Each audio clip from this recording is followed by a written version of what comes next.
आप देख रहे हैं उपभोक्ता जनघोष, सच को समर्पित। जय हिंद दोस्तों, स्वागत है आपका ये न्यूज में। तो जैसा कि दोस्तों पता है कि 5 राज्यों में चुनाव है और इन 5 राज्यों में उत्तर प्रदेश एक ऐसा राज्य है जिसका रास्ता सीधा सीधा दिल्ली दरबार पहुंचता है। यहाँ पर जो पार्टी विजयी होगी वो सीधे सीधे 2022 के 2022 के लोकसभा चुनाव में उसकी भूमिका अहम होगी, जिसको मौजूदा माहौल में बताया जा रहा है कि बीजेपी फिर से एक बार सत्ता में वापस आ रही है। अलग अलग चैनलों के सर्वे में ये चीज़ सामने निकल के आ रही है कि गठबंधन तो बहुत हो रहे हैं लेकिन बीजेपी को कोई टक्कर देने वाला नहीं है। तो हमारे साथ मंत्रणा के लिए जो एडिटर साहब जानू चौधरी और अकमल अर्फी वेब एडिटर मौजूद हैं। तो हम जानेंगे कि कैसे जो पार्टियां हैं दूसरी वो बीजेपी को टक्कर दे रही हैं, जो कि मौजूदा माहौल में ऐसा लग रहा है कि बीजेपी पिछली बार का तो प्रदर्शन नहीं दोहराएगी लेकिन कहीं ना कहीं वो सरकार बना सकती है। किस किस तरीके से सरकार बनाएगी आइए जानेंगे। तो पहले तो स्वागत है आपका यूजे न्यूज में जी। आज बहुत दिन के बाद हम लाइव हैं।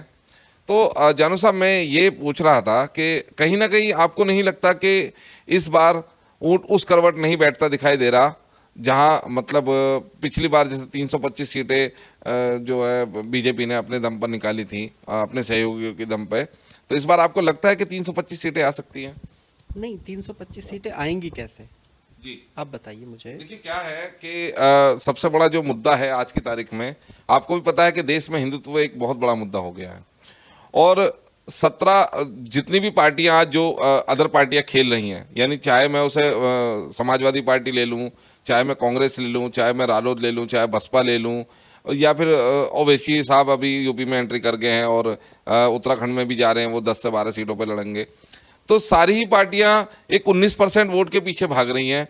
जो 83% मतलब 81% जो वोट बैंक है, समझे ना, उसकी कोई गिनती नहीं कर रहा है। तो ऐसा क्यों हो रहा है कि सारा जो राजनीतिक ध्रुवीकरण जो हो रहा है जितनी भी पार्टियों का, वो मात्र 19% के लिए हो रहा है। 81% जो वोट बैंक है उसके लिए कोई कुछ क्यों नहीं कह रहा है? देखिए, इसमें अब 2 चीज़ें हैं। मैंने पिछली बार जब हमारी बात हुई थी तो मैंने कहा था चुनाव हिंदू मुस्लिम के नाम पे ये होगा जी, ठीक है ना। अभी आप उत्तर प्रदेश का माहौल देखिए कि माहौल क्या कह रहा है जी। अभी आप 2 तारीख को रैली थी, कब थी? 2 तारीख को थी, 2 दिसंबर को जी। एक तरफ प्रियंका जी, दूसरी तरफ अमित शाह जी, सीएम साहब साथ में, ठीक है, तीसरी तरफ अखिलेश यादव जी। अब उसमें देखिए किसने क्या क्या कहा, किस किस के नाम पे वोट मांगे, ठीक है। सबसे पहले मैं बताता हूँ प्रियंका जी का। प्रियंका गांधी ने वोट जो मांगी, पहली बात तो उन्होंने कोई शब्द ऐसा कहा नहीं कि हमें वोट दीजिए।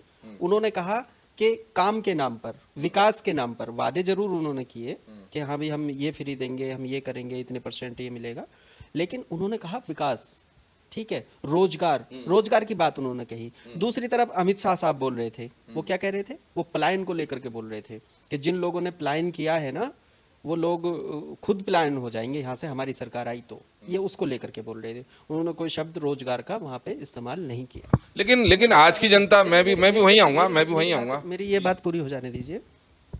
वहीं पे उन्हीं के बराबर में बैठे योगी जी, योगी आदित्यनाथ क्या कहते हैं भरे मन से, भाई माहौल चुनाव का है, अपने अपने वादे, पार्टी अपनी अपनी बात रख रही है, प्रियंका ने अपनी बात रखी। अब योगी जी क्या कहते हैं? योगी जी भी रोजगार की कोई बात नहीं की उन्होंने हिंदू मुस्लिम की बात की, वहां पे उन्होंने परिवारवाद की बात की।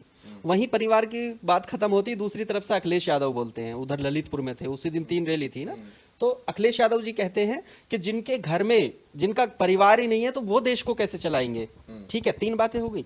अब इसमें जनता को तो ये तय करना है कि वो वोट किसे देगा। वो रोजगार पे वोट देगा, वो पॉलिसी पे वोट देगा कि पॉलिसी क्या है, ठीक है। वो अब प्रियंका जी की वहां पे रैली थी, प्रियंका गांधी वहां पे थी और बहुत सारे नेता थे, लाखों की भीड़ थी, ठीक है। वो भी एक चौंकाने वाली बात है। उत्तर प्रदेश में अगर कांग्रेस को आप हल्के में ले रहे हैं तो ये भी एक गलतफहमी है, ठीक है। वो वोट किसी की काटे वो अलग मैटर है। मेरा अब मैं थोड़ा सा रोकना चाहूंगा, माफ कीजिएगा।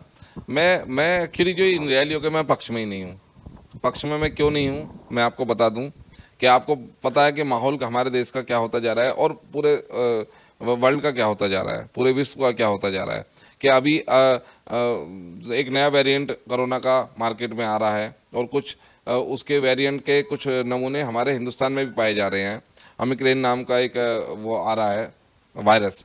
तो आपको नहीं लगता कि अब फिर से जो कहानी 2020 में पैदा हुई थी, 2021 में पैदा हुई थी, यानी 2 साल लगातार पैदा हुई है, यानी इधर चुनाव थे, इधर कोरोना काल में चुनाव वो भी हो रहा है, मतलब प्रचार भी हो रहा है, तो पब्लिक इकट्ठी, जनता इकट्ठी होगी तो जाहिर सी बात है पब्लिक गैदरिंग होगी तो कहीं ना कहीं वायरस भी बढ़ेगा। और जब वायरस बढ़ेगा तो लोग, जो कहानी ये हुई है कि अस्पताल में जगह नहीं है और शमशान घाट पर जलने के लिए जगह नहीं है और दफनाने के लिए कब्रिस्तान की भी जगह छोटी पड़ रही है।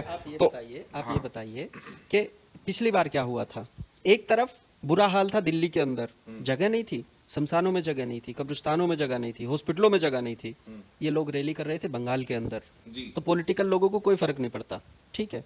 दूसरी बात मैं ये कहना चाह रहा हूं आपसे कि वोटर अगर वोट करे तो अगर अब की बार वो अपना जहन बदले, यानी कि वो वोट धर्म पे ना करे, वो हिंदू। मैं तो जनता से यही कहना चाहूंगा, कि नेतागण, जो भी नेतागण, चाहे वो पक्ष का है चाहे विपक्ष का है, मैं तो खुले तौर पे कहना चाहूंगा।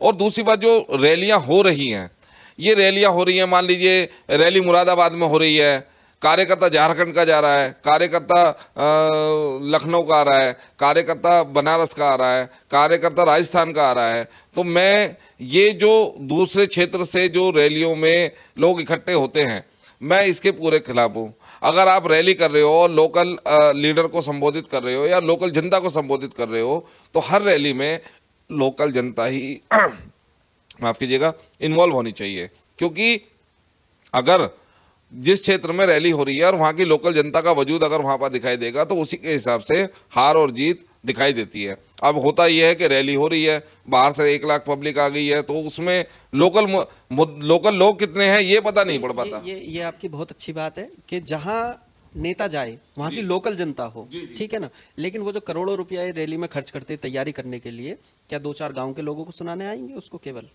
आप बताओ मुझे। देखा नहीं है मोदी जी की रैली में क्या हुआ था नोएडा में? कुर्सियां खाली थी वहां पर, इतना बड़ा प्रोग्राम, कुर्सियां खाली। नहीं, वही मैं भी कह रहा हूं ना कि कम लोगों को बुलाओ, आप कम लोगों का इंतजाम रखो, लेकिन मेरे कहने का मतलब ये है कि आप लोकल क्षेत्र को इन्वॉल्व करो, ओनली लोकल क्षेत्र को इन्वॉल्व करो। वो ठीक है, लेकिन इससे क्या होगा, पब्लिक गैदरिंग भी नहीं होगी। और कहीं ना कहीं देखिए, जैसे मान लीजिए महाराष्ट्र में जो है कोरोना फैल रहा है और अगर रैली हो रही है, महाराष्ट्र के 10 आदमी आकर 1 लाख पब्लिक में गैदरिंग करते हैं, तो वो कोरोना बढ़ेगा या घटेगा? चुनावी माहौल में ये सब करना पड़ता है नेताओं को, ठीक है ना। महामारी में लोग मरे, ठीक है, सरकार ने क्या कहा कि हमारे पास पैसा नहीं है इनको देने के लिए मरने के बाद, ठीक है।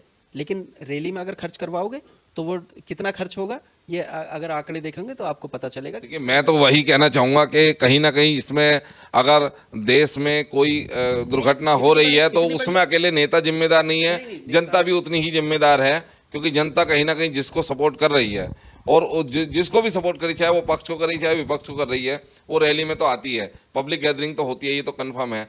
और कहीं ना कहीं वो दोष अकेले उस नेता को देने से बेटर है उस जनता, जो पढ़ी लिखी जनता होती है, चलो मान लीजिए कि देश में अनपढ़ लोग भी है, लेकिन जो किसको दोष दें आप बताइए? नेताओं को दोष ना दे तो किसको दें?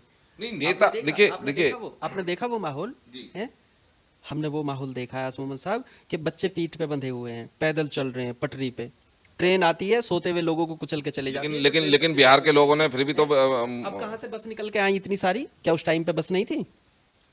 और इस कांग्रेस तो उस बस में भी तो जनता ही जा रही है। उसी की मैं बात बता रहा हूँ। कांग्रेस ने उस टाइम पे हेल्प की थी कि हाँ इतनी बसें मंगाई फिर भिजवाई, लेकिन उसकी पॉलिटिक्स भी की कांग्रेस ने। लेकिन पॉलिटिक्स करना भी उसका काम है, पॉलिटिक्स करना बीजेपी का भी काम है। घूम फिर का बात तो वही आ रही है ना, पॉलिटिक्स की बात आ रही है। तो मेरे कहने का मतलब ये, एक बात बताइए, लोगों का दर्द किसी ने नहीं समझा, जिन लोगों की जान चली गई रास्ते में जाते जाते, बिल्कुल भूखे मर गए, उन लोगों का दर्द किसी ने समझने ये सरकार नहीं आई भाई साहब। और आज की डेट में आप वोट मांगने के लिए इतनी पब्लिक इकट्ठी कर रहे हैं। वही आपको पता है कि दोबारा कोरोना आने वाला है, आप तिबारा आने वाला है, लेकिन आप फिर तैयारी कर, तीसरी लहर की तैयारी हो रही है, भव्य भव्य रैली कर रहे हैं आप, इतनी पब्लिक जुटा रहे हैं, आपको नहीं दिखता कि हाँ? देखिए, अभी क्या है, वही मैं कहना चाह रहा हूँ कि पुलिस प्रशासन और लोकल प्रशासन और इवन सरकारें भी ये कह रही हैं आपदा प्रबंधन चल रहा है। रैली में आप कर क्या रहे हैं? रैली में आप आसमान भाई, रैली में ये लोग जाके कर क्या रहे हैं? देखो तो सही कौन क्या क्या बोल रहा है। एक परिवार को गाली दे रहा है कि हाँ परिवारवाद चल रहा है, दूसरा ये कह रहा है कि साहब तुम्हारे तो परिवार ही नहीं है, तुम देश कैसे चलाओगे। अरे मंच पर जब तुम आए हो तो जनता को ये बताओ कि हमने ये किया था और हम ये करेंगे, ये पॉलिसी है हमारी। ऐसा कोई नहीं बोलेगा, वो कहेंगे जी वहां पे मंदिर बना दो, वहां पे मस्जिद बना दो, वहां पे ये कर दो। इसको लेकर के ये सारी बातें होती हैं। ये पॉलिटिक्स जा कहाँ रही है हमारी ये समझ में नहीं आ रहा है। इसीलिए मैं ये कहना चाहूंगा कि अगर आने वाले चुनाव में, देखिए आने वाले चुनाव में वोट जो है, वोट वो ऐसी पार्टी को करें, मैं ये नहीं कह रहा कि उसको करें जो पॉलिसी बनाए आपके लिए, जो रोजगार के रास्ते खोले कि हाँ भी ये रोजगार मैं दूंगा, आप हमारी पार्टी को वोट करें। लेकिन ये रोजगार देने के नाम में तो ये लोग भी कह रहे हैं ना कि हमने फ्री राशन दिया है, फ्री वैक्सीन दी है, और अब तो पेट्रोल डीजल के रेट भी कम कर दिए हैं। छीन कितना लिया ये भी तो देखो ना, छीन कितना लिया आपने अगर 4 किलो हमको अनाज दे दिया ना, तो हमने वो टाइम भी देखा कि 200 रुपया का 150 रुपया का थैला था उसका, जिसपे आपका फोटो छपा था, हमने वो टाइम भी देखा है। क्या दे दिया आपने? देखिए माहौल क्या है, माहौल ये है कि 5 राज्यों में चुनाव है और 5 राज्यों में से 4 राज्यों में बीजेपी की सरकार है, और मौजूदा माहौल जैसा कि बोल रहे हैं कि एंटी इनकन्वेंसी का है, हम भी मान रहे हैं, लेकिन इसमें कहीं ना कहीं एक बात दिखाई उभर के आ रही है कि जनता, जब हम जनता के पास जाते हैं तो जनता के दिमाग में एक बात आ रही है कि उनके पास विपक्ष नहीं है, विपक्ष इतना मजबूत नहीं है कि वो अपनी सही तरीके से बात कर सके। और बहुत सारी जनता का ये भी कहना है कि विपक्ष को जीत थाली में सजाकर चाहिए, मेहनत करना नहीं है। आपको पता है, आपको पता है कि विपक्ष को, जैसा आपने बताया ना कि कुछ चेहरा नहीं है, उस चेहरा नहीं है, उसका प्रचार करने में कितना सारा खर्च हुआ है, राहुल गांधी को पप्पू साबित करने में कितना खर्च हुआ, मालूम है आपको इस बात? अच्छा अकमल जी, मैं आपके पास आता हूँ, एक बात बताइए मुझे कि हमारे देश की विडंबना ये है सबसे बड़ी कि हमारे देश की जनता ही जो है ना वो अपने कर्मों की दुश्मन है। कर्मों की दुश्मन मैं इसलिए कहूँगा कि वो खुद नहीं समझ पाते हैं कि उनको किस ओर झुकना है। लेकिन मुझे जो मौजूदा माहौल दिखता है, जैसा कि जनता भी कह रही है कि अगर मान लीजिए आज हम बीजेपी को वोट कर भी रहे हैं तो वो हमने कोई एक दिन में थोड़ी हम बीजेपी की तरफ झुक गए। 40 से 45 साल एक पार्टी ने राज किया, बीच बीच में चलिए मान लिया दूसरी पार्टियों का भी राज आया, लेकिन जो 40-45 साल मिले तो कहीं ना कहीं जनता के बीच में उनको इतना मजबूत रहना था कि जनता उनको कभी भी छोड़ती नहीं। तो आज जनता ने अगर उनको नकारा है तो कोई तो वजह होगी ना जो जनता ने उनको नकारा। देखिए इस टॉपिक पे हम ये कहना चाहेंगे कि जनता कैंडिडेट कभी प्रॉपर डिसाइड कर नहीं पाती है कि हमें किसके पास जाना है और हमें किसको वोट देना है। वो बेसिकली बस ये देखती है कि कौन कितना बोल रहा है, कौन कितना प्रचार कर रहा है। हक जो एक्चुअल चीज़ है उसको इग्नोर करके जो दिखावा होता है उस पर ज़्यादा चलती है, तो इसीलिए हमेशा जनता धोखा खा जाती है। इसीलिए जनता चली आ रही है, बिल्कुल चली आ रही है, बिल्कुल सही आ रही है, लेकिन वो दौर नहीं रहा। अब जनता को चाहिए कि वो समझे कि हमें एक्चुअल में चाहिए क्या, कौन है बेहतर, कौन है बेस्ट, जिसको हम अपना वोट दें और जो हमारी हेल्प एक्चुअल में कर सकता है, कौन है।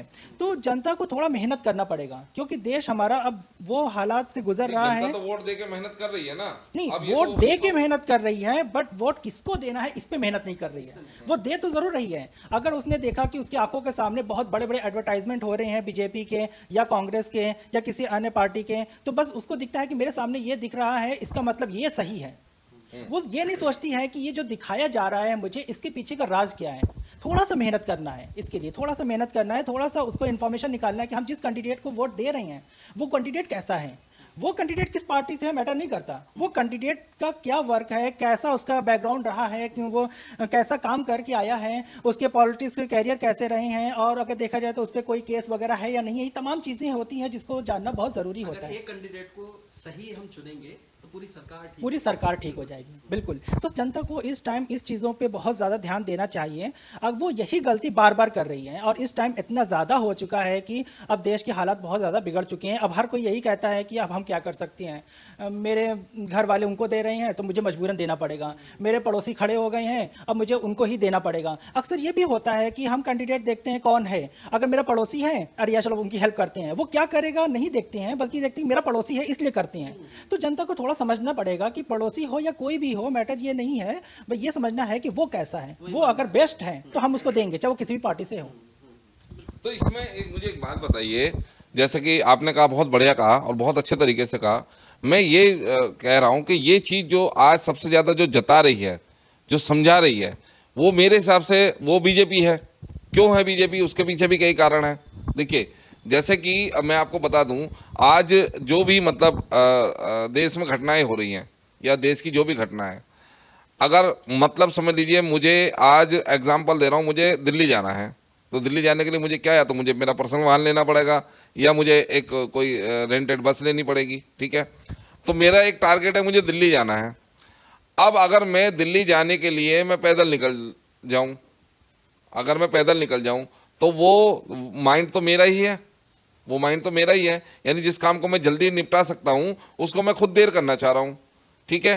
तो जनता को ये दिख रहा है, अगर ये दिख रहा है कि उनको बीजेपी के साथ फायदा है, क्योंकि कोई भी एक जो वोटर होता है वो 18 वर्ष से ज़्यादा का होता है, जो हमारे देश का कानून है या पूरे वर्ल्ड का कानून है कि 18 वर्ष से जिसकी उम्र ज़्यादा होती है वो वोट डालता है। तो 18 साल का कोई भी व्यक्ति वो पागल तो होता नहीं है, वो समझदार होता है, उसको पता है कि मुझे अपने मत का प्रयोग कहाँ करना है।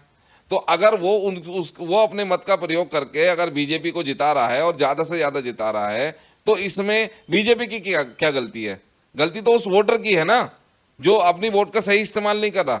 बीजेपी अपना प्रचार कर रही है, वो किसी भी तरह से कर रही है, लेकिन उसके प्रचार में इतना दम है ना कि जनता उसकी बात सुन रही है। दूसरी पार्टियां उतने दमखम से वो प्रचार नहीं कर रही जो उनकी बातें सुन सके कोई। आधे इसमें आधे प्रचार करने वाले मीडिया कर्मी है, ठीक है ना, जैसे आपने बताया ना। चलिए, मैंने आपकी ही बात मान ली। मैंने अभी मीडिया के ऊपर आपने इल्जाम लगा दिया, ठीक है। आप खुद भी मीडिया में हैं, आप भी मीडिया में हैं, मैं भी मीडिया में हूँ। एक बात बताइए, मैं एक छोटा सा एग्जाम्पल देता हूँ, हालांकि मुझे ये बात ऑन कैमरा नहीं कहनी चाहिए, लेकिन मैं फिर भी कहूँगा। मीडिया 2014 में अगर नरेंद्र मोदी ने मीडिया को वो पैकेज दिए, वो पैकेज कांग्रेस नहीं दे सकती थी क्या?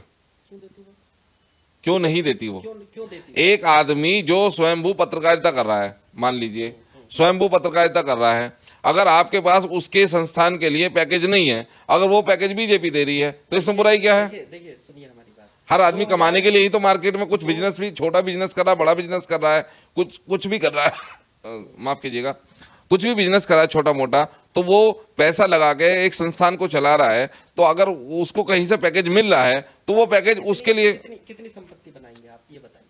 अच्छा, मैं आपसे एक छोटा सा सवाल करूंगा। यहाँ पर संपत्ति से मैटर नहीं है। समझ लीजिए आप आईटी सेक्टर से हैं, ठीक है, और 10 साल से आप आईटी सेक्टर में काम कर रहे हैं। मैं एक एज ए कस्टमर आपके पास आया, ये बहुत पॉइंट की बात है, आप अच्छे से नोट कीजिएगा, और मैंने कहा कि भाई मुझे एक ऐसा सॉफ्टवेयर बना के दो जिसमें ये फैसिलिटी होनी चाहिए, और आपने मुझसे उसकी एक कीमत ले ली। तो आप सॉफ्टवेयर अपने तरीके से बनाएंगे या मेरे तरीके से बनाएंगे? बताइए। ऐसे सिचुएशन पे हमें दोनों देखना पड़ता है। सबसे पहले तो हमें आपकी रिक्वायरमेंट देखनी होगी कि आपकी रिक्वायरमेंट क्या है, फिर हमें अपना तरीका उसमें देखना होगा बेस्ट क्या हो सकता है। मेरा मकसद यहाँ ये है कि अभी मीडिया के ऊपर इन्होंने एक इल्जाम लगाया, ठीक है, और मैं भी कह रहा हूँ कि ठीक है भाई, मीडिया बिक गया। मैंने कहा आईटी सेक्टर में आप एक एप्लीकेशन बनाते हैं और आईटी सेक्टर में आप एक वेबसाइट बनाते हैं, ठीक है, कोई भी प्रोजेक्ट बनाते हैं, तो अगर मैं आपको आपके प्रोजेक्ट की कीमत दे रहा हूं, तो आप प्रोजेक्ट मेरे अकॉर्डिंग बनाएंगे या अपने अकॉर्डिंग बनाएंगे? नहीं, अकॉर्डिंग तो आप होंगे, अकॉर्डिंग तो मेरा ही होगा ना। उसमें तो अगर बेस्ट जो है मीडिया को एक पार्टी ये कह रही है कि ये लो भाई 1 लाख रुपए, ये लो भाई 1 करोड़ रुपए, ये लो भाई 200 करोड़ रुपए, ये आपको ये चीज चलानी है, तो अगर उसको वो चीज चलाने का प्रॉपर पैसा दिया जा रहा है, तो वो गोदी कहाँ रह गया? वो तो एक एडवर्टाइज हो गया। ये तो जनता को सोचना चाहिए ना, ये जनता को सोचना चाहिए कि भाई ये जो हम देख रहे हैं ये क्या है? ये एक एडवर्टाइज है, ये एक खबर है, या फिर ये एक प्रायोजित कार्यक्रम है? आप बिल्कुल सही कह रहे हैं। एक पार्टी हूं, मैं बीजेपी पार्टी हूं, और मैंने अगर आपको आपके चैनल को एक प्रॉपर पैकेज दे दिया कि भाई आपको दिन रात ये चलाना है, क्योंकि मैंने आपका प्राइम टाइम, आपका सुबह का टाइम, आपका आफ्टर का टाइम, आपका इवनिंग का टाइम, सारी चीज मैंने आपको पे आउट कर दी है, तो आप अपने चैनल पे ये कहोगे नहीं जी आपने पे आउट कर दिया, ठीक है, लेकिन हमारे सिद्धांत बहुत बड़े हैं और हम वो चीज चलाएंगे जो हमारी मर्जी है, ये लीजिए आपका पैसा। तो मैं आपको संस्थान में लोग काम कर रहे हैं वो अपने घर, मैं आपको जवाब देना चाहता हूँ, इससे रिलेटेड भी आपकी बात बिल्कुल सही है कि मीडिया इस बात को, या यूं कहा जाए कि मीडिया की जो पॉलिसी है ना, एक्चुअल में वो पॉलिसी गलत है। वो ठीक नहीं कर पा रही है। और ये सारे मीडिया को नहीं कह सकते हैं, कुछ मीडिया ऐसी हैं जो इस तरह के जो एडवर्टाइजमेंट होते हैं जिसमें हम किसी और को दबा के और किसी और को उठाते हैं, ये सब चीज़ें जो होती है ये मीडिया की गलत चीज़ें हैं, और जिसकी वजह से आज के टाइमिंग में आप बिल्कुल ठीक कह रहे हैं और आप भी ठीक कह रहे हैं। अब इसकी वजह से होता क्या है कि मीडिया खुद तो खराब होती ही है, लेकिन उसकी वजह से उसका बैड इफेक्ट जनता पे पड़ जाता है। अब जनता को क्या दिखता है कि मीडिया इज पावरफुल, मीडिया एक बड़ी चीज है। अब मीडिया चीज जो दिखा रही है इट्स मीन कि वो फैक्ट है, बट मीडिया की वजह से जनता के माइंड में गलत चीजें पैदा होने लगती हैं और वो गलत दिशा में चलने लगता है। एक मिनट में आपकी बात कंप्लीट करता हूं। अब रही बात जो आपने कहा कि अगर आपके पास सॉफ्टवेयर लेकर आते हैं बनाने के लिए तो आप उसके अकॉर्डिंग बनाएंगे जो पैसे दे रहे हैं, लेकिन हम क्या करते हैं कि अगर सही तरीका देखा जाए तो जो पैसे दे रहे हैं वो उनका ओपिनियन लिया जाता है, लेकिन उसमें क्या चीजें बेस्ट होंगी, क्या निगेटिव है क्या पॉजिटिव है, उसको हमें तय करना होता है। अगर निगेटिव पॉइंट है तो हम उनको बोलते हैं कि नहीं ये काम हम नहीं कर सकते, ये हमारे पॉलिसी के खिलाफ है, क्योंकि ये गलत चीजें हैं, इससे गलत चीजें पैदा होंगी और जो यूजर्स यूज करेंगे उसके लिए एक गलत वे बन जाएगा और वो चीज हम नहीं अलाउ रखते हैं। आप एक काम करिए, इस पे और सोच विचार करिए, इसको पहले ठीक करिए कि किसी और तरीके से किया जा सके जिससे बैड इफेक्ट ना पड़े। तो ये तमाम चीजें होती है जो हम करते हैं, वही चीज मीडिया को भी करनी चाहिए। एडवर्टाइजमेंट करो, एडवर्टाइजमेंट को ऐसे करना चाहिए। मैं आप ही की बात पे आता हूँ, ठीक है, आपने एक सिद्धांतवादी बात कह दी, मान लिया मैंने कि आपने एक सिद्धांतवादी बात कह दी। मेरा मकसद ये है, चलिए मैं अब बड़े फंडे पे नहीं आता हूं, मैंने ये आईटी सेक्टर है, आपने अपने हिसाब से जवाब दे दिया। मान लीजिए मैं एक ठेकेदार हूं, ठीक है, और मेरे पास 20 मजदूर काम कर रहे हैं, ठीक है, और 20 मजदूर से मुझे एक काम मिला है कि मुझे इस लेवल से लेके यहाँ 1 फुट से लेके और 10 फुट तक जो है एक 5 फुट गहरा गड्ढा खोदना है, समझे ना। और मैंने कह दिया कि भाई ये लीजिए आपका 8 घंटे का समय है, वो 8 घंटे का समय मैंने आपको अपने यहाँ झाड़ी पे रख लिया है, ठीक है, और वो 8 घंटे का मैं पैसा दे रहा हूँ और इतने टाइम से इतने टाइम तक तुम्हें ये काम करना है, तो एक मजदूर क्या करेगा? ऐसा है, इसका जवाब हम आपको देते हैं। जी जी, आपने बिल्कुल ठीक बात कही कि ये मजदूरी कर रहे हैं। मैं भी वही कह रहा हूँ, ये मजदूरी कर रहे हैं, मैं भी वही कह रहा हूँ। मीडिया आपने, हाँ बिल्कुल मजदूरी कर रहे हैं। भाई एक बात बताइए, मुझे मेरा घर चलाना है, मुझे अगर मेरा घर चलाना है, मुझे बच्चों की फीस भरनी है, ये पॉलिटिक्स करना, देश का प्रधानमंत्री बनना, पावर में आना, ये कोई बिजनेस नहीं है, ठीक है। चलिए वो भी मैंने मान लिया। आपने जो इनको एग्जांपल दिया ना, कि आपको अगर हम ये कहेंगे और आपको पैसा दे रहे हैं, आपको वो करना पड़ेगा, ठीक है ना, वो अपनी पॉलिसी के हिसाब से करेंगे जैसे उन्होंने बताया। मीडिया की पॉलिसी क्या है? मीडिया की पॉलिसी है सही दिखाना है। 1-2.5 फुट, मेरी बात सुन लीजिए, 1-2.5 फुट के पाइप से एक बंदा आत्महत्या कर लेता है भाई साहब, लेट करके, है। नेशनल चैनल पे कितना चला ये आपने देखा है, कितना हाईलाइट किया ये आपने देखा है। ये वही पॉलिसी है जो अकमल सर बता रहे थे अभी। अपनी पॉलिसी से ये हट चुके हैं सब के सब। चलिए एक मिनट, मैं आपकी इस बात का आंसर करता हूं। मैं उस बात का भी आंसर करूंगा। जब मैंने एक बात कही कि हम जो चीज दिखा रहे हैं या हम जो चीज दिखाएंगे उसका इम्पैक्ट जनता को क्या पड़ेगा।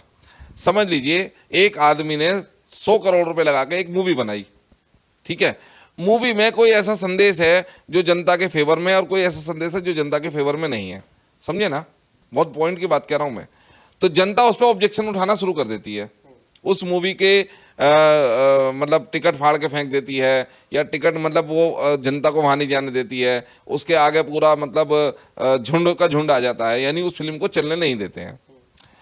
जब जनता को ये पता है कि कोई एक, मैं यहाँ नाम नहीं लूंगा, कि ये चैनल ये चीजें गलत तरीके से दिखा रहा है, तो जनता उसका विरोध उस लेवल पे वहां जाके क्यों नहीं करती। जब एक फिल्म का विरोध आप थिएटर पे जाके कर सकते हो, तो जनता उस चैनल के नीचे जाके उसका विरोध वहां पर क्यों नहीं करती?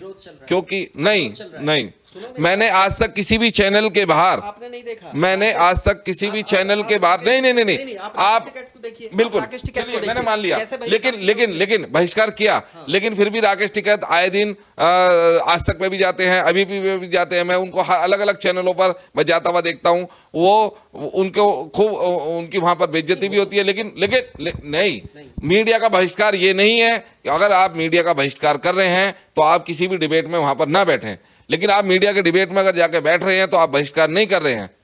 वो अपनी सफाई, अगर आपको सफाई देने की जरूरत है, आपके पास बहुत सारे माध्यम है, बहुत सारी पब्लिक आपसे जुड़ी हुई है, उसके लिए आप किसी भी चैनल की डिबेट में क्यों जा रहे हो? नहीं, ठीक है, डिबेट में जा रहे हो ना आप, डिबेट में जा रहे हो, क्यों जा रहे हो? ताकि जनता आपको देखे। तो जब जनता को समझाने के लिए, जनता को समझा, चलो मैंने मान लिया जनता को समझाने जा रहे हैं, लेकिन मुझे एक बात बताइए, अगर जनता आपको समझ रही है वहां पर और जनता समझने के लिए आपको वहां देख रही है, तो उस मूवमेंट पे आपकी भी एक जिम्मेदारी बनती है, आपकी भी एक जिम्मेदारी बनती है। दिखाया किसान आंदोलन किसानों ने, ठीक है, ये भी एक सबूत है कि जीत लिया उन्होंने। पीछे एक बात और है कि अगर ये लोग नहीं जाएंगे तो भी बदनाम किए जाएंगे कि इनको बुलाया जाता है, आते नहीं है, यानी कि ये छिप रहे हैं, ये गलत है। नहीं, देखिए मैं वही बात कह रहा हूं, क्योंकि लास्ट टाइम एक मुद्दे पे बात चल रही थी, तो मैंने कहा, ये बात मैंने भी कहा था, भाई जब आपको वो गलत दिखा रहे हैं और जब वो जाते हैं, तो ये भी मैं आपको बता दूं, वो सही नहीं दिखाया जाता हमको। उनसे सवाल ऐसे होते हैं जो वो उनको भी पता है कि वो जनता के फेवर जवाब नहीं है, लेकिन टीवी डिबेट में तो आजकल क्या चल रहा है, कोई सवाल अगर किसी से पूछ ले ना, मान लिया बीजेपी के प्रवक्ता से कोई सवाल पूछ ले, तो वो नेहरू जी से शुरुआत करेगा, ये चल रहा है। अरे सवाल तो हमने ये पूछा कि भैया ये कानून गलत है कि नहीं है। नहीं, सवाल हमने क्या पूछा, सवाल हमने ये पूछा कि इन कानून में क्या फायदा है, ये कानून वापस होने चाहिए कि नहीं। लेकिन वो शुरुआत कहां से करेंगे, मैं कानूनों पर ही आऊंगा, कहां से करेंगे, वो नेहरू से शुरुआत करेंगे। मैं कानून पर ही आऊंगा। देखिए मैं कानून पर ही आ रहा हूं, मैं कानून पर ही आ रहा हूं। आप मुझे एक बात बताइए, मान लीजिए 1000 खामी है एक कानून में, ठीक है, और उसके लिए प्रोटेस्ट हुआ, वो कानून वापस हो गया, अब उसमें एक्स्ट्रा 2-3 चीजें और डाली गई हैं, मैंने वो भी मान लिया। मुझे एक बात बताइए, सारी चीज का मैं ये मान लेता हूं कि हर चीज सही है और हर चीज गलत है। 1984 में जब इंदिरा गांधी की हत्या हुई थी, ठीक है, हत्या करी थी जो बताया जाता है 2 सिखों ने हत्या करी थी। हाँ, उन मासूम सिखों की क्या गलती थी जिनको तुमने दंगे की आड़ में मार डाला? किसने मारा? जनता मारा तो जनता नहीं। देखो उसके लिए बहुत सारी चीजें हुई हैं। मैं ये कह रहा हूं कि जब आप ये कहते हो कि हर जाति में कुछ लोग खराब होते हैं, ये आप भी मानते हो, मैं भी मानता हूं, लेकिन हाँ वही मैं वहीं आ रहा हूं, एक बात बताइए, मैं वहीं आ रहा हूं, मैं वहीं आ रहा हूं। मेरी बात सुनिए पहले, वो दिल्ली की सड़कें थी, खुली मैदान थे, वो कोई रेल की बोगी नहीं थी कि बंद करके भाई मैं भी वहीं आ रहा हूं। हाँ। आप यहां समझिए कि जब हमारे पास एक ऑप्शन था, हम चाहते तो वो चीजें जब हो गई थी, अपराधियों को पकड़ा गया था, उनको फांसी के तख्ते पर चढ़ा देते, लेकिन उसके लिए पूरी एक कम्युनिटी को तुमने जिम्मेदार ठहराया और उस कम्युनिटी को तुमने सड़कों पर मारा, ये कंफर्म है, ठीक है। उसके अलावा चलिए मैंने उस बात को एक तरफ रख दिया, ठीक है, हालांकि वो चीज बहुत ज्यादा गलत थी, ठीक है, उस टाइम पर राजीव गांधी सत्ता में आए, बहुत सारी सीटें जीत कर आए, ठीक है, जनता ने उनको सराखों पर ले लिया। अब एक बात बताइए कि अगले 5 साल में जो सत्ता 400 प्लस सीटों की थी, 400 प्लस 450 प्लस सीटों की थी, 480 सीटें मेरे ख्याल से आई थी, 480 सीटों की जो सत्ता थी, अगले 5 साल में क्या हुआ उस सत्ता का? जो वीपी सिंह ने उसको उखाड़ के फेंक दिया, समझे। उसके बाद उस सत्ता में आने के लिए बाद में बहुत सारे चलो रैलियां हुई और उसी टाइम पे जो है राजीव गांधी की हत्या हो जाती है, ठीक है, हो जाती है। फिर कांग्रेस सत्ता में आ गई, नरसिम्हा राव आपके प्रधानमंत्री बने।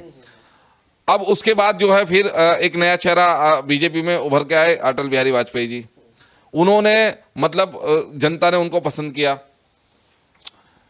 अटल बिहारी वाजपेयी के समय में मैं ये मानता हूं कि इतना अच्छा कार्यकाल नरसिम्हा राव का नहीं था जितना अटल बिहारी वाजपेयी का कार्यकाल था। वो एक अलग बात है कि वो अपनी ही पार्टी के कुछ नेताओं के, मैं उनके नाम नहीं खोलूंगा, उनके दंश का शिकार हो रहे थे और लास्ट में आके उन्होंने 2099 का जो चुनाव हुआ था उससे अपने आप को अलग होते हुए 2004 का जो चुनाव हुआ था उससे अपने आप को अलग करते हुए और उन्होंने आडवाणी जी को मुख्य चेहरा बनाने की बात कही। अब मुझे एक बात बताइए कि समय समय पर सत्ता के जो भी सत्ता के कार्यक्रम थे, ठीक है, अपने दंश धोने के लिए आपने मनमोहन सिंह को जो है वो मुख्य प्रधानमंत्री बना दिया, लेकिन इस 10 साल के इतिहास में ये सबको पता था।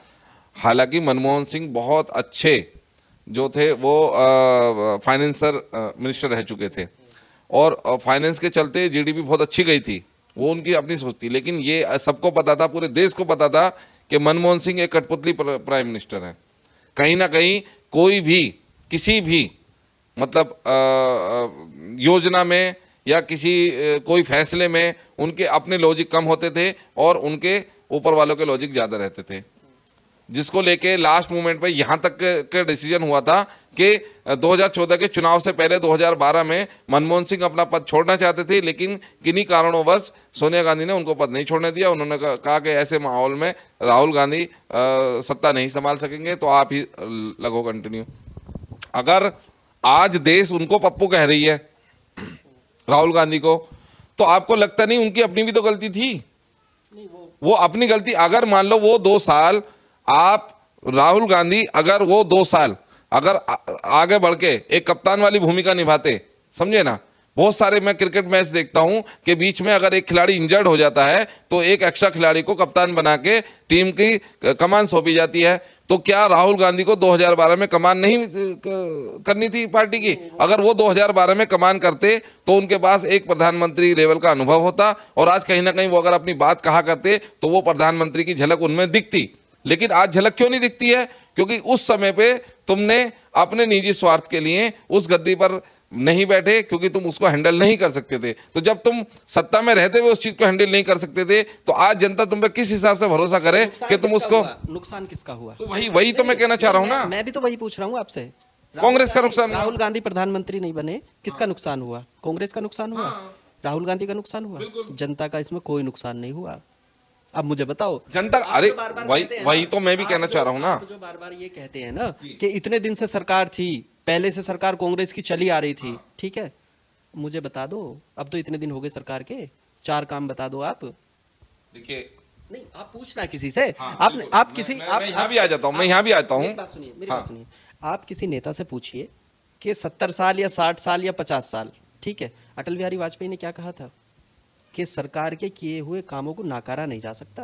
हाँ, चलिए, मैं मेरी बात इन्होंने बिल्कुल खत्म कर दिया कि 70 साल में कुछ नहीं हुआ। मुझे तो अपना बता दो भैया कि आपने क्या कर दिया। बिल्कुल, मेरी बात सुनो, जो मुद्दा, मेरी बात सुनिए, 2 मिनट दीजिए। चुनाव चल रहे हैं, ठीक है ना, अब चुनाव में सभा होती है, जैसे अभी हुई 2 तारीख को, पब्लिक इकट्ठी हुई, उनको ये समझाओ कि हमने देश को ये दे दिया, कांग्रेस ने 70 साल में ये छीन लिया था हमसे, हमने देश को ये दे दिया। आप जब कोई बीजेपी का नेता आपको मिले, किसी का इंटरव्यू करो ना, तो आप ये पूछना कि हमें तो अपने शासनकाल में आप ये बता दो कि हमने ये दे दिया साहब, और वादे इतने किए थे, उसमें से इतने पूरे हो गए। आप इनका मैनिफेस्टो उठा के देखोगे ना, तो उसमें 4 लाइन पूरी नहीं कर पाओगे। और रहा सवाल कांग्रेस का, ठीक है, मैं ये नहीं कहता कि कांग्रेस की कमी नहीं है, कांग्रेस के भी कुकर्म जब याद आएंगे ना, जब याद दिलाएंगे तो वो भी एक आश्चर्य। मैं वही बात मैं कहने की कोशिश कर रहा हूँ। वही दूसरी बात ये भी है कि कांग्रेस को देखते हुए, बीजेपी को देखते हुए, आदमी अगर आज वोट करेगा ना, तो उसको पॉलिसी पे वोट करनी चाहिए, ना कि धर्म के नाम पे वोट करनी चाहिए। आगे ईमानदार कैंडिडेट को वोट करनी चाहिए, क्योंकि जब आपका प्रधान कैंडिडेट ईमानदार होगा ना, तो वो एमएलए अच्छा चुनवाएगा, जब एमएलए अच्छा होगा तो वो एमपी को अच्छा बनवाएगा, और जब एमपी अच्छा होगा तो हमारा प्रधानमंत्री भी अच्छे होंगे। ये सब कर। तो अब मैं मुद्दे पे ही आता हूं। जैसा मैंने कहा कि हमारी देश की जो राजनीति है वो 19% पे घूम रही है। हाँ, तो कहने का मतलब ये है कि आज जितनी भी विपक्षी पार्टियां हैं, वो अपनी बात उस 81% जनता को क्यों नहीं समझा पा रही हैं? वो 19% के पीछे ही पागल क्यों हैं? 19% को वो ये समझा रही है कि हम तुम्हारे हैं, तो उस 81% जनता को बुरा नहीं लगेगा कि ये तो इन्हीं के हैं, ये हमारी जो पार्टी है वो ये है। तो इसलिए क्या हो रहा है कि जो 81% जनता है वो आज कहीं ना कहीं इसलिए इन पार्टियों से निगेटिव हो रही है। जब तक आप उस 81% जनता को ये नहीं समझाएंगे कि हम आपके हैं, तब तक बीजेपी का पतन नहीं हो सकता। और बीजेपी का पतन करने के लिए उस 81% जनता में से कम 50% जनता को माफ कीजिएगा, आपको यह समझाना पड़ेगा कि हम आपके हैं। कांग्रेस किसको समझा रही है? अब बताओ मुझे किसी एक। मैं हर पार्टी के मैं रैली में जा रहा हूं, और मैं हर पार्टी की रैली में आज की तारीख में, चाहे वो दबी जुबान में कहा जाता है, चाहे वो सीधी जुबान में कहा जाता है, मगर ये कहा जाता है। और देखिए नया सगुफा आपके असुद्दीन अवैसी, वो तो पूरा मजमा ही खड़ा कर देते हैं हर बात का। वो तो इस ढंग से कहते हैं बात को कि वो जैसे अभी आपने कहा कि वो पुराने मुद्दे को ये उठाते हैं नेहरू के टाइम को, भाई तुम क्यों 50 साल पुराना मुद्दा उठा के आज कांग्रेस को भी कोस रहे हो, तुम बीजेपी को भी कोस रहे हो? अरे भाई, अगर तुम्हारा मैनिफेस्टो मुस्लिम वोट है तो मुस्लिम वोट, मुस्लिम किससे परेशान है? मुस्लिम कांग्रेस से परेशान है, मुस्लिम समाजवादी से परेशान है, मुस्लिम बीजेपी से परेशान है, रालोद से परेशान है। वो यही डिसाइड नहीं कर पा रहे कि मुस्लिम परेशान किससे है। जब चारों पार्टियों को तुम गलत बता रहे हो, हाँ, तो तुम भी तो कहीं ना कहीं उसी कैटेगरी में आ रहे हो, तुम भी तो कभी उसका हिस्सा थे। और जब तुम हिस्सा थे तो क्यों नहीं तुमने उस टाइम पर इन चीजों के ऑब्जेक्शन उठाए? और जब अगर वो ऑब्जेक्शन उठाए तो अपनी बात को मजबूती से अपने क्षेत्र में भी तो रखो। आप भी तो वहां गठबंधन करके लड़ते हो ना, आप क्यों नहीं पूरे उसमें अकेले दम पे लड़ते? गठबंधन करते हो और उस पार्टी को सपोर्ट करते हो जो वहां पर जीत जाती है। नहीं, आपने जो 81% की आप बात कर रहे हैं, तो बीजेपी किसको करती है? बीजेपी तो साफ कह रही है 19% से हमें मतलब नहीं है, हमारा मतलब 81% से है। 81 से है ना, पूरा कर रही है ना वो, बिल्कुल ठीक है ना। जो 19% को रिझाएगा ना, जो उधर जाएगा, तो वो 80% की बात नहीं करेगा, 81% की। अरे वही तो मैं कह रहा हूं ना, मुद्दा क्या है मैं बताता हूं। जैसे एग्जाम्पल ले लीजिए, कुछ विधानसभाएं हैं, मैं यहाँ नाम नहीं खोलूंगा, मैं उनके सर्वे में करके आया हूं। वहां के खुद मुस्लिमों का कहना यह है कि भाई अगर हमारे क्षेत्र में कोई मुस्लिम कैंडिडेट आएगा तो हम उसको वोट नहीं करेंगे, क्योंकि हमारी वोट खराब हो जाएगी। हम उसको अगर वोट करते हैं, मुस्लिम कैंडिडेट अगर आके लड़ता है तो सिर्फ उसे मुस्लिम की वोट मिलती है, अदर कास्ट उसे वोट नहीं देती। तो इसका मतलब क्या हो गया? उत्तर प्रदेश की करीब करीब 150 सीटें ऐसी हैं जो मुस्लिम बाहुल है। जब मुस्लिम बाहुल सीटों पर आप मुस्लिम कैंडिडेट को खड़ा कर रहे हो, इसलिए क्योंकि मुस्लिम कैंडिडेट उधर अगर आपको अपने मुस्लिम वोट पर इतना भरोसा है, समझ लीजिए आप कांग्रेस हैं, आप सपा हैं, रालोद हैं, MIM, एनीवन, कोई भी हैं, आप जो भी पार्टी हैं जो बीजेपी के खिलाफ पार्टी हैं, आप मुस्लिम एरिया में जब कोई दूसरे को टिकट दे देते तो वहां पर यह कहानी आ जाती है कि भाई आप मुस्लिमों के हित से नहीं है। अरे भाई, आप एक लीडर दो, मैं ये नहीं कह रहा लीडर मत दो, जहां पर 55 आपका जो वजूद 40% से ज्यादा है, आप वहां मुस्लिम कैंडिडेट खड़ा करो। जहां आपका 30% वजूद है, आप वहां मुस्लिम कैंडिडेट खड़ा करो। जहां आपका 20% वजूद है, वहां भी आप मुस्लिम को वोट दे रहे हो, सीट दे रहे हो। और जब आप 20% में मुस्लिम को सीट दोगे तो वो 20% बट के कहाँ जाएगा? तो इसके हिसाब से तो सीधा 19% की जो बात कर रहे हो, तो बढ़ता हुआ नजर आ रहा है ना। सीधी बात है भाई। एक बात बताइए, 19% में कांग्रेस कह रही है हम मुस्लिमों के, ओवैसी कह रहा मैं मुस्लिमों का, मैं तो मुस्लिमों का मसीहा हूं, समाजवादी कह रही है हम मुस्लिमों के, समझे ना, रालोद कह रही मैं मुस्लिमों, हम मुस्लिमों के, ठीक है। सिर्फ एक हिंदुत्व की जो पार्टी है वो है बीजेपी, वो कह रही है हम मुसलमानों के नहीं है, हम सिर्फ हिंदुओं के हैं, समझे ना। तो वो जब जिस पार्टी को उस एजेंडे से और उस नारे से अगर वोट मिल रही है तो वो उसको क्यों ना भुनाएगी? देखिए, सबसे बड़ी प्रॉब्लम क्या है यहाँ पर, अगर देखा जाए पॉलिटिक्स को लेकर या हम किसी भी पार्टी को लेकर देखा जाए, तो सभी लोग अब हिंदू मुस्लिम में डिवाइड हो चुके हैं। देखा जाए तो सभी लोग डिवाइड हो चुके हैं। अब अगर बात होती है ओवैसी साहब की, तो देखा जाए तो वो ये देख रहे हैं कि जो हिंदू हैं वो बीजेपी की साइड हैं, तो हमें उनको समझाने में बहुत वक्त चला जाएगा, बहुत पैसे हमारे खर्च हो जाएंगे, जो वो नहीं करना चाह रहे हैं। उनके पास इतनी बजट है भी नहीं। अब वो चाहते हैं कि जो हमारे साइड आ सकता है आसानी से, पहले उन पर कोशिश कर लिया जाए, फिर हम धीरे धीरे कदम आगे बढ़ाएं। खैर, हर पॉलिटिक्स की अपनी अपनी एक रणनीति होती है, एक पैटर्न होता है वर्क करने का। तो देखा जाए तो सब लोग इसी में उलझे हुए हैं और वो डायरेक्टली आक्रमण नहीं कर पाते हैं, जो ऐसे, क्योंकि बढ़ चुका है ना हिंदू मुस्लिम में। तो अब अगर हिंदुत्व के पास जाना है तो हमें बहुत तैयारी के साथ जाना है। अब वो कर नहीं पा रहे हैं, कहीं ना कहीं वो फंसे हुए हैं। करता नहीं दिख रहा मुझे, बिल्कुल सही बात है। बल्कि मैं कह रहा हूं ना कि सबकी जो राजनीति जो मंच सब तैयार कर रहे हैं, भाई आप ये चीज लगाइए कि 403 सीटों में सिर्फ 150 सीटों पर मुस्लिम जो है ना, मुस्लिम बाहुल सीटें हैं, 150 सीटें।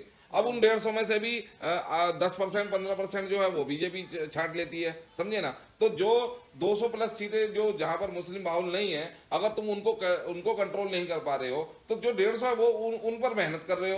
एक्चुअली प्रॉब्लम सिर्फ मेहनत नहीं होती। एक्चुअली प्रॉब्लम सिर्फ कैंडिडेट की नहीं है, यहाँ पर कैंडिडेट की नहीं है, प्रॉब्लम हमारे उपभोक्ताओं के भी है, जो हमारे यूजर्स हैं उनके भी हैं, कि वो लोग नहीं समझ पाते हैं कि एक्चुअल में हमें किसके पास जाना चाहिए। अब फॉर एग्जाम्पल कि अगर ओवैसी आते हैं किसी हिंदुत्व के पास अपने वोट मांगने के लिए, तो हिंदुत्व सीधा पहले पीछे हट जाता है। अरे यार, ये मुस्लिम है, हम इनके साथ नहीं रह सकते, हमारे लिए तो बीजेपी ही ठीक है। बस ये वजह है कि वो लोग नहीं आ पा रहे। वही तो मैं कहना चाह रहा हूँ ना कि 19% तो डिवाइड हो रहा है 4 जगह, समझे ना, और 81% जा रहा है एक जगह। तो इसका मतलब क्या है? इसका मतलब ये है कि 19% जो है ना वो बेवकूफ है। आप 19% जो है, अगर वो 150 सीट है, मैं यही आ जाता हूं, कम से कम 150 सीट, 119% वो अपना एक मत वोट तो एक जगह कर सकते हैं, लेकिन वो खुद आलू बने हुए हैं। वो अखिलेश यादव की सब्जी में भी जाएंगे, वो कांग्रेस की सब्जी में भी जाएंगे, वो ओवैसी की सब्जी में भी जाएंगे, वो रालोद की सब्जी में भी जाएंगे, और थोड़े बहुत जो 1-2% है ना वो बीजेपी की सब्जी में भी जाते हैं। उससे आप इनकार नहीं कर सकते। तो ये 19% जिंदगी में कभी मजबूत ही नहीं हो सकता। क्यों नहीं हो सकता? कि वो 81% उनका तो एक ही नारा है कि भाई बीजेपी हमारी है।